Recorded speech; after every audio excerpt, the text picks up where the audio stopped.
Do my prophet the order of the Lord, to the courts of my vocals a sword. They tell me my tongue is a sword, Rowan Noah going Zora, of course.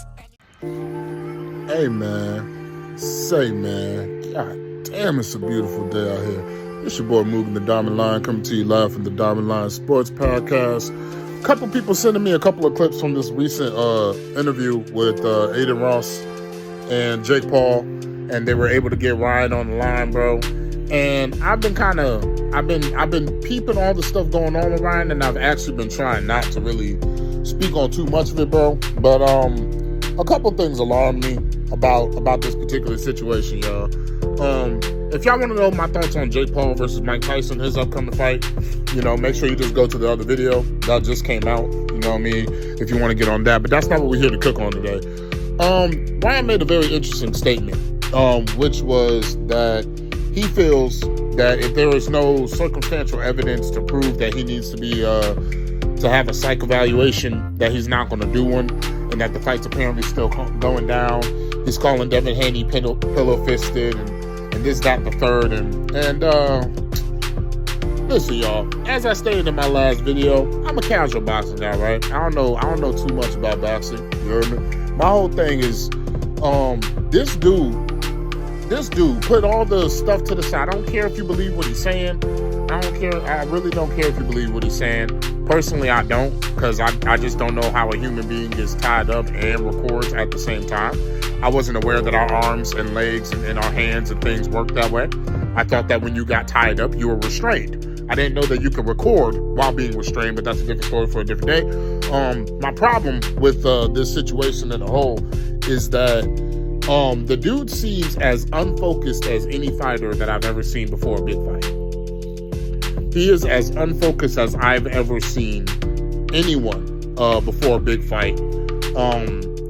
And for those of you who don't know, Devin Haney, he might not be a power hitter, but he's most definitely the youngest undisputed champion in the history of this sport that we all love, right? So there's a certain level of respect that I feel Devin's not getting, not just from Ryan directly, or from the boxing community directly, but his discipline. It's interesting how Devin Haney is kind of the antithesis in almost every single way when it comes to Ryan Garcia. Like, always on weight, always on time, professional as all get out, you know what I mean?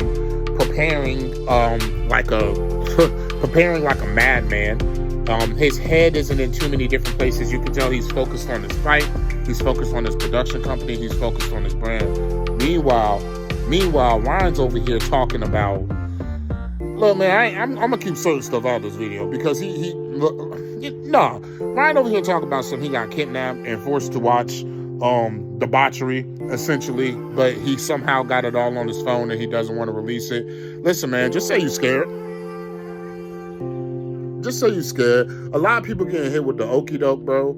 A lot of people is falling for this trick. I'm not falling for it, bro. My dude, like, seriously, I'll have a lot more respect for you if you just come out and be like, hey, bro, I'm scared. Like, I'm scared. You know what I mean? I'm scared of being in there for 36 minutes with arguably the most talented boxer of my generation, arguably. I'm afraid of what it's going to mean for my career when I lose. Because trust me, y'all, Ryan knows he's about to lose his fight. He might talk all that tough stuff and pillow fist this and, I'm a drink, I'm a smoke. Like, bro, and let this be a lesson to, if there's any young viewers listening to this, bro, let me tell you something, bro. If you're ever competing against somebody and discipline is something that person has and discipline is not something that you have, you're going to lose. In one way, shape, or form, you're going to lose. You know what I mean? We all got to be able to look ourselves in the mirror and let ourselves know when we get out of pocket. And I feel like Ryan is not being real with himself, let alone if people are keeping it real with him or if his family keeping it real with him, you heard me? I don't think Ryan's keeping it real with Ryan. And I think that Ryan's going to pay for that.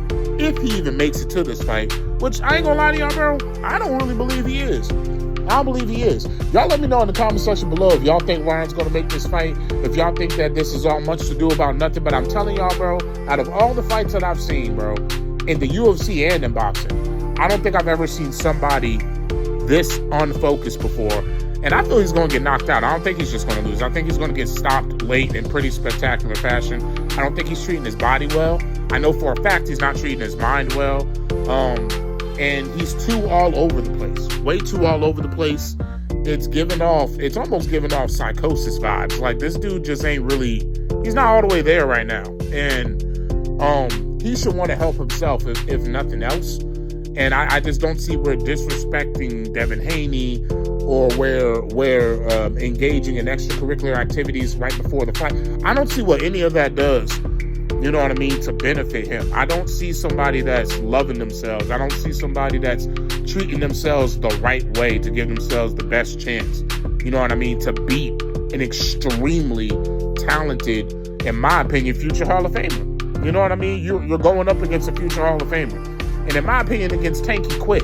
And I think that Devin's going to pull that out of him. I think Devin's going to pull that out of him. Maybe even before the poor kid has a chance to step in the ring, man. But I'll be over here, bro. I'm a thoughts and prayers with him, because I just know when someone's not right and Ryan is not right. And if y'all really think that, oh no, he's speaking the truth, he's fighting the good fight, man, if that was really the case, bro, he would have been talking all that at that last press conference. He ain't said a word about being snatched up or rope tied around him or this, that.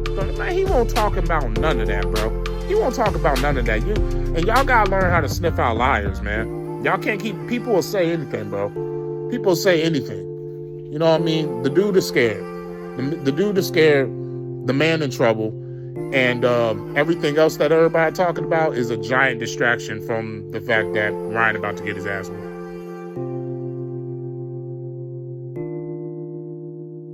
Make sure that you're praying, bro, and making sure that you're